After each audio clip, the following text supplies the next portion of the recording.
আসসালামু আলাইকুম ভিউয়ার্স, আমি মোহাম্মদ সাজিদুল হক চলে আসছি আরেকটা নতুন ভিডিও নিয়ে।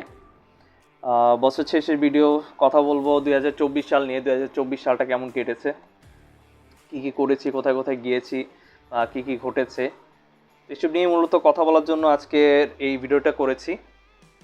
তো শুরু করবো আমি মূলত হচ্ছে 2024 সাল দিয়েই। 2024 সালের শুরুতে যেটা হয়েছে যে আমি খুব মোটিভেটেড ফিল করছিলাম আসলে, যে আমার একটা যেহেতু অনেক দিন ধরে আমার চাকরি বাকরি ছিল না। 2023 সালে কিছু দিন একটা কোম্পানিতে সামান্য কিছু কাজ করেছি, এটা আমি আমার আগের ভিডিওতে বলেছিলাম। তো 2023 সালের অক্টোবরে আরেকটা কাজ আমি করেছিলাম, সেটা হচ্ছে যে একটা ফেসবুক পেজ তৈরি করি হোম ডেস্ক নামে।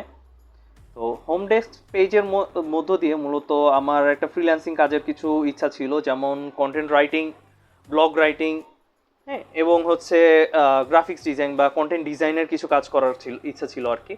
ওই লক্ষ্যে মূলত হচ্ছে 2023 সালের দিকে আমি হোম ডেস্ক পেজটা তৈরি করি। তো 2024 সালের দিকে আসলে খুব মোটিভেটেড ছিলাম কি, যে আসলে পেজটা নিয়ে হয়তো খুব ভালোভাবে কাজ করতে পারবো, কিন্তু আসলে এরপরে কিছু বাধা আসে, যার কারণে এখনো পর্যন্ত আমি হোম ডেস্ক নিয়ে আসলে কাজ করা হয়নি। তারপর স্লো গতিতে এখনো চলছে, যেটা বিস্তারিত ইনশাল্লাহ এই ভিডিওতে আমি আপনাদের সব কিছুই বিস্তারিতভাবে বলবো। 2023 সালের শেষের দিকে যে স্বাস্থ্যগত সমস্যার সম্মুখীন আমি হয়েছিলাম, ফ্যাটি লিভার ডিজিজ। তো 2024 সালের শুরুর দিকে এসে ফ্যাটি লিভার থেকে রিকভারি শুরু করলাম। আল্লাহর রহমতে সুস্থ হয়ে উঠছিলাম। তো এই মুহূর্তে আসলে একটা জিনিস আমি সবচেয়ে বেশি খেয়াল করলাম, সেটা হচ্ছে সব কিছুর উপরে আসলে আমাদের স্বাস্থ্যের দিকে নজর দেওয়াটা সব বেশি জরুরি। কারণ স্বাস্থ্যগতভাবে যদি মানে সুস্থ থাকি, তাহলে আসলে কাজের অনুপ্রেরণাটাও আসে, যে কোনো কাজও আসলে ভালোভাবে করা যায় আর কি। তো এরপর 2024 সালের এপ্রিলের দিকে সবচেয়ে জীবনের সবচেয়ে বড় মানে এবং সবচেয়ে অনেকটা খুশির একটা ঘটনা ঘটে, সেটা আমি বাবা হই। আমার একটা কন্যা সন্তান হয়। তো আল্লাহর অশেষ রহমত আমার উপর রয়েছে, আমি সেদিন খুব ভালোভাবে বুঝতে পারি। অনেক কষ্ট করতে হয়েছে, অনেক চড়াই উতরাই পার হতে হয়েছে সময়গুলোর মধ্যে দিয়ে। তবু তারপরও মনের মধ্যে একটা খুব আনন্দ ছিল, খুব খুশির একটা মুহূর্ত ছিল আর কি। 2024 সালের মে মাসে এসে আমি আবার আরেকটা নতুন সমস্যার সম্মুখীন হই, এবং এই সমস্যাটা আসলে খুবই সিরিয়াস ছিল। এবং সেটা হচ্ছে কি, যে আমি আমার লাম্বার স্যাক্রাল জয়েন্টে একটা ব্যথা পাই, খুব ভালো রকমের একটা ব্যথা পাই, যেটা হচ্ছে কি আমি খুব বিছানা থেকে উঠতে পারছিলাম না। বেশিক্ষণ দাঁড়িয়ে কোনো কাজ করা যায় না, বসে থেকে কোনো কাজ করা যায় না। এবং বর্তমানে এখনও পর্যন্ত আমি এটার জন্য হচ্ছে মেডিকেশনে চলছে, আমার ডাক্তার ভিজিট চলছে, ডাক্তারের সাথে পরামর্শ করতে হচ্ছে, ওষুধ চলছে। তো এখনও পর্যন্ত এটা নিয়ে ভুগছি। আর এছাড়া প্রোডাক্টিভিটি সেরকম খুব একটা নাই। পুরো বছর জুড়ে আমার খুব একটা বেশি প্রোডাক্টিভিটি নাই, যেমন হচ্ছে কোনো কাজ করব সেটা নিয়ে আসলে খুব একটা এগোনো যায়। যে 24 সাল বাংলাদেশের জন্য একটা স্মরণীয় সাল। এই বছর বৈষম্য বিরোধী ছাত্র আন্দোলনের মাধ্যমে বাংলাদেশ একটা নতুন স্বাধীনতার যুগে পদার্পণ করেছে, যেটাকে নাম দেওয়া হয়েছে বাংলাদেশ 2.0। তো এই সময়টাতে আসলে আমি ঢাকায় ছিলাম। জুলাইতে আমি ডাক্তারের সাথে পরামর্শ করার জন্য ঢাকায় গিয়েছিলাম। মূলত জুন মাস পর্যন্ত আমার, মে মাসে অসুস্থ হয়ে যাওয়ার পরে জুন মাস পর্যন্ত আমার চিকিৎসা উখিয়াতে থেকেই চলছিল। কিন্তু আসলে চিকিৎসার অবস্থা ভালো ছিল না, যে এখানে আর্থিক কিছু সমস্যা ছিল, এবং চিকিৎসা ব্যবস্থাও খুব একটা ভালোভাবে চলছিল না, চিকিৎসা পদ্ধতিটাও খুব একটা ভালোভাবে চলছিল না। রোগটাই মূলত হচ্ছে চিহ্নিত করা যাচ্ছিল না যে কী সমস্যা হয়েছে। তো এরপর যখন ঢাকাতে গিয়ে হচ্ছে বিভিন্ন টেস্ট করা হলো, তখন ধরা পড়লো যে আমার হচ্ছে মেরুদণ্ডের একটা হাড় নড়ে গেছে। তো এটা হচ্ছে মূলত সমস্যাটা। তার পরবর্তীতে এখনো পর্যন্ত সেই মেরুদণ্ড এবং কোমরের হাড় বা এই লাম্বার স্যাক্রাল জয়েন্টের চিকিৎসাটাই এখনো পর্যন্ত চলছে, ব্যথার চিকিৎসাটা চলছে।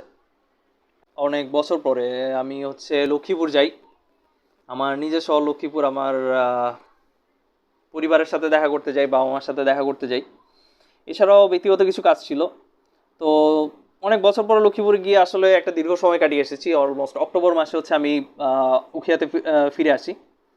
তো লক্ষ্মীপুর গিয়ে মূলত হচ্ছে এবার দীর্ঘদিন থাকার পর অনেক দিন বিশ্রাম নিয়েছি, ডাক্তারের সাথেও পরামর্শ করেছি, ডাক্তার চেক আপ করেছি, এর পাশাপাশি বিভিন্ন জায়গায় ঘোরা হয়েছে। লক্ষ্মীপুরে থাকাকালীন লক্ষ্মীপুরে খোয়াসাগর দিকে দেখা হয়েছে।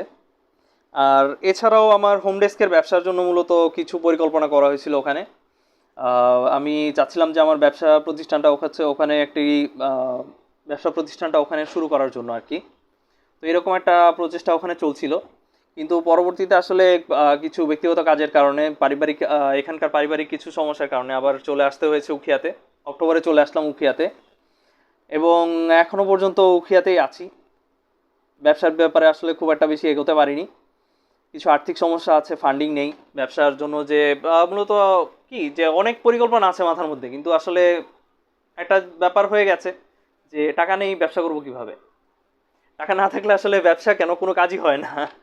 কিন্তু আমার যেটা বর্তমানে সমস্যা, দেখা যাচ্ছে যে 31 বছর বয়স হয়ে গেছে, কিন্তু এখনো পর্যন্ত নিজেকে কোনোভাবে প্রতিষ্ঠিত করতে পারিনি। আর্থিকভাবেও না, সামাজিকভাবেও খুব একটা না, পারিবারিকভাবেও আসলে খুব মানসিকভাবে অনেকটা ভেঙে যাওয়ার মতো অবস্থা হয়ে পড়েছে আর কি। খুব রকম দুশ্চিন্তায় ভুগছি মাঝে মাঝেই। বিভিন্ন রকম শারীরিক সমস্যাও দেখা যাচ্ছে। তো এই নিয়েই আসলে কাটছে আর কি। 2024 সালটা এখনো কেটে যাচ্ছে। আজকে ডিসেম্বরের 25 তারিখ, এই ভিডিওটা যখন রেকর্ড করছি, ম্যারি ক্রিসমাস। ক্রিসমাসের দিন এই ভিডিওটা রেকর্ড করছি। তো সবাই আশা করছি অবশ্যই আপনারা ভিডিওটি দেখবেন। এবং 2024 সালটা যদি আমি আরেকটু পেছনে ফিরে দেখি, তখন বলতে পারি যে আমি আসলে 2024 সালে মূলত ব্যাপারটা কি, কোনো উল্লেখযোগ্য সেরকম কোনো কাজ বা সফলতার কিছু আমি আসলে বলতে পারছি না। তো ভিউয়ার্স, যেহেতু 2025 সাল আসন্ন, শীতের সময়, আমি যথেষ্ট আশাবাদী এবং যথেষ্ট উদ্যমের সাথে কাজ করার চেষ্টা করে যাচ্ছি। বিভিন্ন প্রতিবন্ধকতা পেরিয়ে যথেষ্ট উদ্যমের সাথেই কাজ করার চেষ্টা করে যাচ্ছি। আমি চাই 2025 এমন একটি বছর হোক যেখানে আমি আরও শক্তিশালী হব, শুধুমাত্র স্বাস্থ্য নয়, পারিবারিকভাবে এবং অর্থনৈতিকভাবে।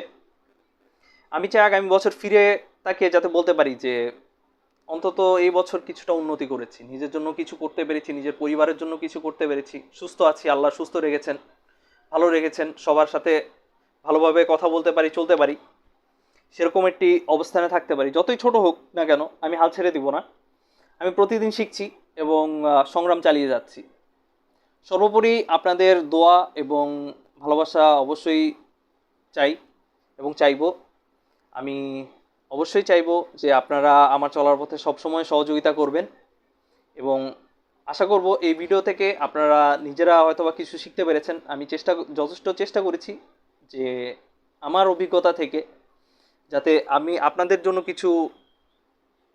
জন্য একটা শিক্ষার কিছু উপস্থাপন করতে পারি।